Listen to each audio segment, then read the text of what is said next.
bishatani waa bil aan rabno laba wax inaan helo kow in ilaahay dembigaaga dhaafo hadda maaha inaynu iyada dembi kororsano dadka qaar baa bishatan musalsalaad iyo balaa bishii uu dembiga hore iska rogi lahaa mid cusub bilaaba maaha bil uu qofka bini aadamka ay kaslaan noqdo bilaad marna hurudown marna ma aha waa bil qofka muslimka ay ijtihaad ku jiro waa qofka muslimka waa bil uu dadaalkiisa xadkii kama dambaystaha isku dayay inuu gaarsiiyo muxuu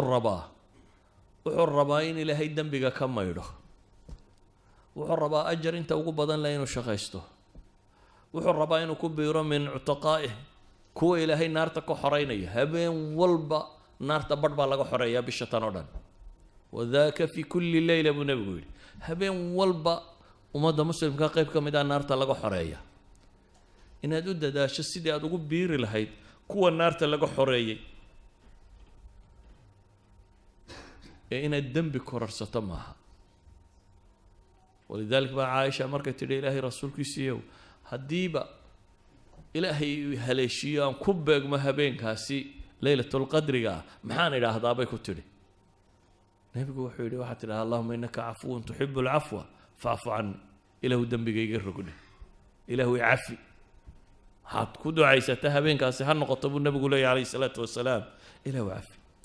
bishatan cibaadaadka la sameeyo culammadu waxay yidhaahdaan markaa cibaadooyinkeedu uma dhigmaan xataa cibaadooyinka bilaha kale la samaynayo walidaalika baa maalan nabigu wuxuu leeyahy cimrada la cimraysto ramadaan gudaheeda tacdilu xija وفي بعض الروايات حجة معي رمضان إن سو عمريسته حج بيقول لي أنت حق أجر كمر كلا يقول نبي قلت المامية أما حق الدب الداف كم ويني ده حج بيقول لي أنت بالين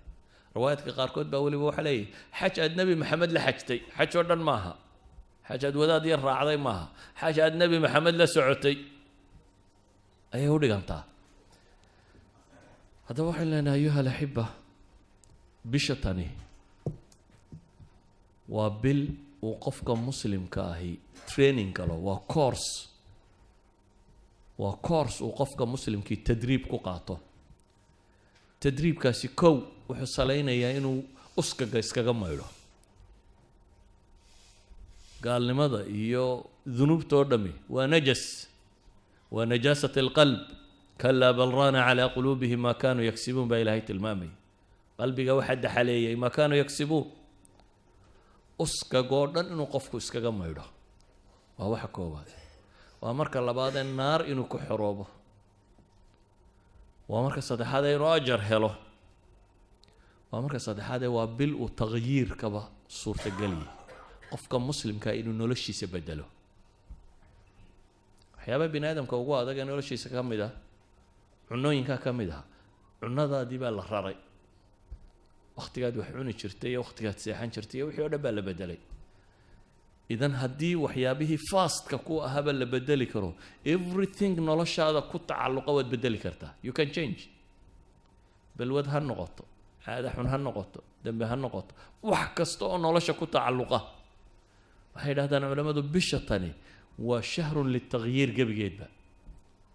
waa systemkaaga nololeed oo dhan inaad dib u hufto balaan cusub inaad degto oo ah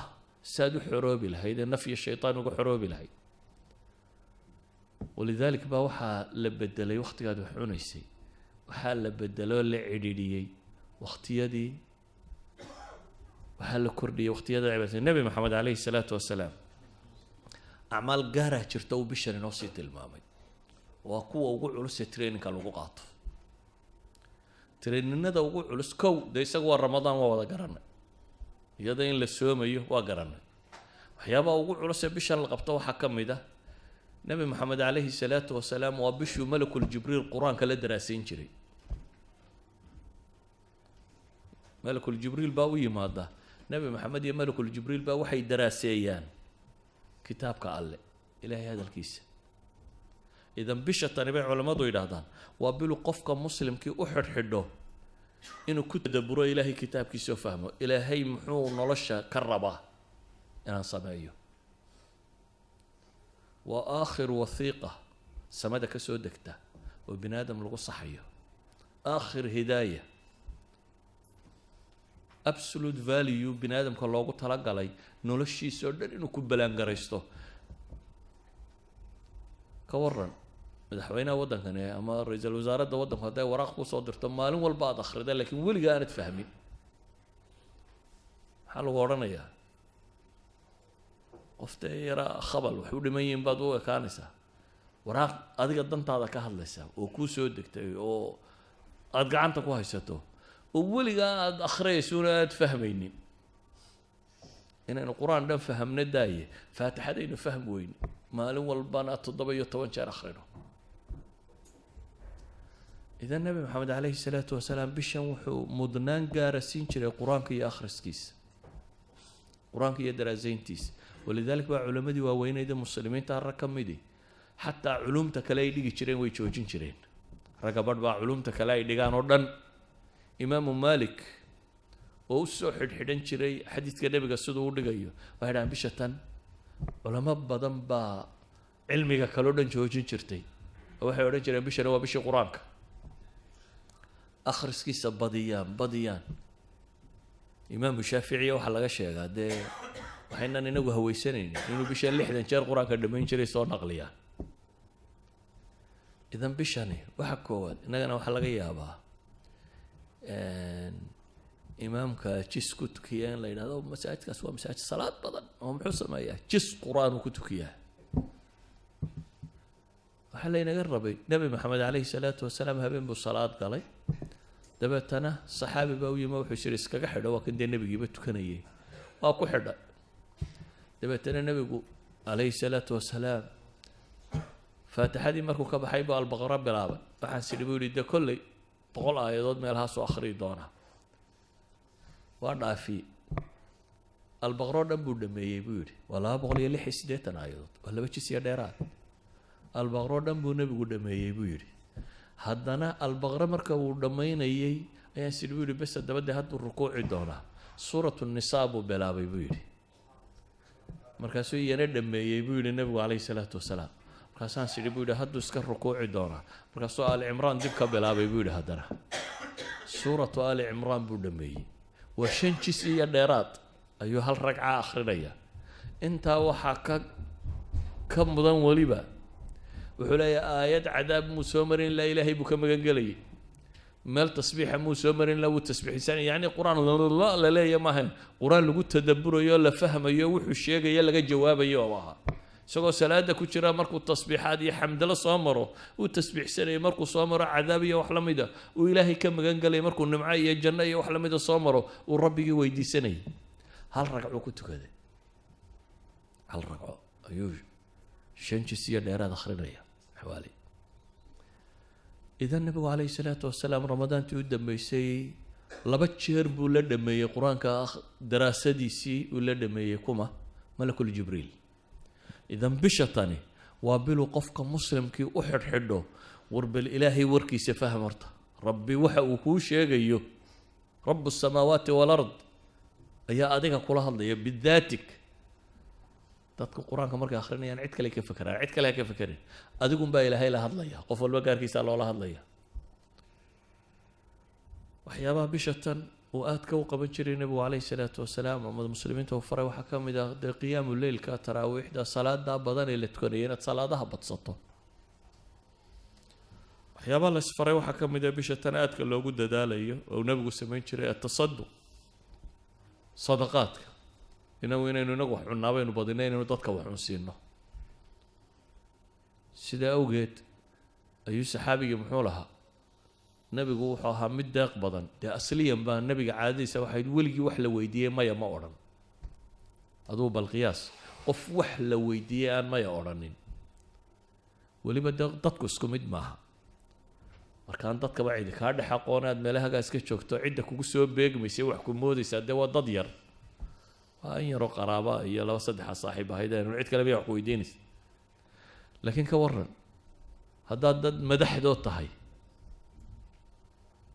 oo weliba aanad askar iyo cid ku ilaalisa lahayn oo weliba hadduu madaxweynuhu 5 salaadood halkan inagula tukado وعدتك كعلن ساني تشري بس قف بقى ويديسان لها سقف ولي بدنتي سكولا ما صار غير اسمه هذا هو مدحويني كور هدو الرسول إلهي هي رسولك إلهي ودتك دح جوجا والميل لكم مغني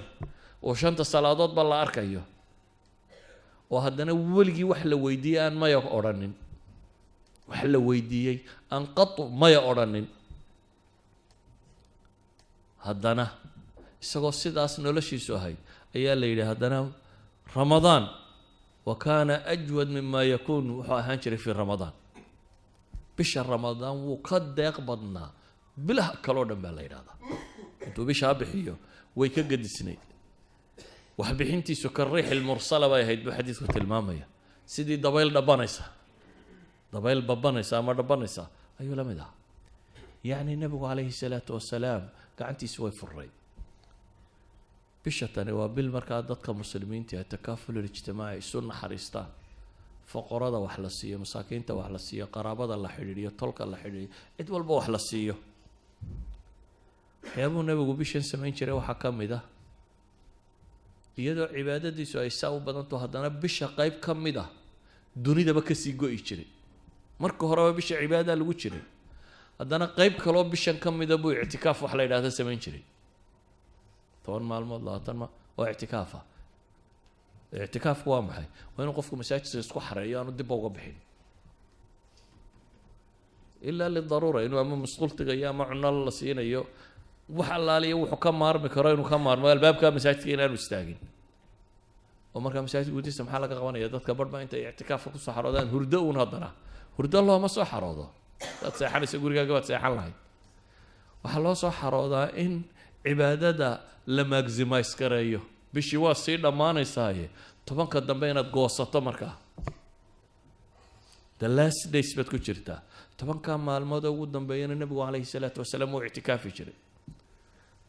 marka ictikaafku macnaheedu waa maxay xaaraan iyo baabka ka kaalaya mubaaxaadka iyo xalaashii buu ka tegay xataa xalaal ajar looga qorayo ka tegay oo ajar ka weyn uu raadinay nabigu calayhi salaatu wasalaam wuxuu noo talbaa ninku gabadhiisa markuu u tago duu xalaal ugu tago ajar baa loo qoraa siduu xadiidka nabigu sheegay laakiin 10kan maalmood dambe maca dumarka waa laga fogaanaya walaa tubaashiruhunna wa antum caakifuuna fi lmasaajid baa ilaahay haweenkana ha la dhaqmina idinkoo ictikaafsan baa la yidhi idan 10kan maalmood calaa'iqu dunya kullaha buu jaraya wuxuu u fasax qaadanayaa inuu umuurta aakhiro oo qura bishan ka shaqeeyo inuu 10kan maalmood umuurta aakhiro oo qura uu ka shaqeeyo waxyaabaha bishan ku badnaa nabiga calayhi salaatu wasalaam waxaa ka mid ah ducaa ilaahay baryadiisa ولذلك بقى آيات الدعاء ugu khaasaysan waxay ku soo aroortay maxay في وسط آيات الصوم وإذا سألك عبادي عني فإني قريب أجيب دعوة الداعي إذا دعان فليؤمنوا بي آيات كاسي كذب ولا تباشرهن وأنت آيات قدام بيع اعتكاف كي كور رميا صومك آيات كي صومك كلنا وكور ريا إذا وحي دحدا ugu jirtaa maxay waxay dhexda ugu jirtaa ramadaanka ولذلك العلماء waxay yiraahdaan waa astaan tilmaamaysa khusuusiyada ay dacwadu baryada ilaahay leedahay bishan gudaheeda daba ayuha alahibba ilaahay wuxuuna leeyahay wa anta suumu khayrun lakum in kuntum ta'lamuun kuwii cudurdaarka la siiyey ayaa haddana waxaa la yidhi وعلى الذين يطيقونه فدية طعام مسكين markii la yidhi ayaa haddana waxaa yidhi wa anta suumu khayrun lakum in kuntum ta'lamuun adigoo cudurdaar haysta haddana waxaa la yidhi wa anta suumu soonka idin khayr badan haddaa wax garanaysaan baa ilaahayna leeyahy subxaana wa tacaala haddaa wax garanaysaan haddaba ayuha alxibba warkaygu wuxuu ku kooban yahay bisha tan soo socota in shaa allahu tacaala diyaargarowgeenu ha noqdo sidaynu ilaahay ugu noqon lahayn rabbi ugu xidhmi lahayn aakhiro ay u noqon lahayn taargetkeenna ugu weyn iyo saynu cadaabkeeda uga badbaadi lahayn janno ilaahay u weydiisan lahayn oo u geli lahayn bisha tani markaa ha noqoto daal badani waa inuu kaa muuqdaa oo ah fa idaa faragta fansab ilaahay taacadiisa iyo cibaadadiisa inaynu ku daallo ee bil kaslaamnimo badan ay naga muuqato laziness bil aynu qaadna maaha بلدتكو عاجز وان صومنا قف ولا بيرا نفط كسي بعضه waa bil aad u baahantay waa tababarbaad galaysaa koob iyo 10 bilood oo dambaad u siisahay qaadanaysaa koob iyo 10 horena dambigoodaad iska maydhaysaa waa bil aad u siisahay qaadanayso cafaaridii waaweyneed ee abaalisadii baa lagu soo deyn doonaa markay dhamaatay saad isaga celin lahayd hadda trainingka ugu sii jirta ibliisaanu dib kuugu duufsan lahayn iyo kooxdiisii idan haddaad bisha lafteedii dayacanto دواود وضد ضيع ميساه ساو قد النبي يقول حليه من حرم خيرها فقد حرم أما وآمن لي جبريل له إنك رمضان وصاق شوف انسلخ وإذا ماته ولم يغفر له ولي أفكع عيد هدر نبي محمد نو آمين لي هاي إلهي وحن كبر يا سبحانه وتعالى أنت قاعد بشتن أصيبتك فايديسته إلهي وقل دواتين ربي نغيره صلى الله على محمد وعلى آله وصحبه وسلم.